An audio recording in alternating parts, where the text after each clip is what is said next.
Be on the lookout for an abducted child, Cuyahoga County. Last seen at 12400 Deer Creek Drive in the city of North Royalton at 2 a.m. on Monday, April 4, 2022.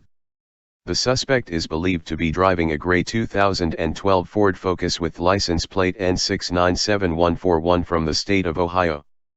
The child's name is Tessa Kozelka, age 12, a white female, height 5 feet 2 inches, weighing 100 pounds, with black hair and hazel eyes.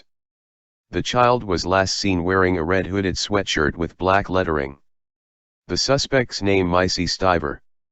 Suspect is white male, 23 years old, with black hair and blue eyes. Suspect is 5 feet 8 inches tall and weighs 180 pounds. Suspect is known to carry a gun and is currently off his medications.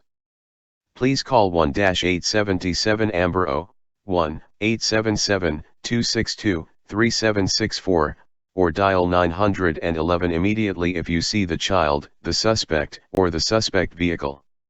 Stay tuned for further instructions.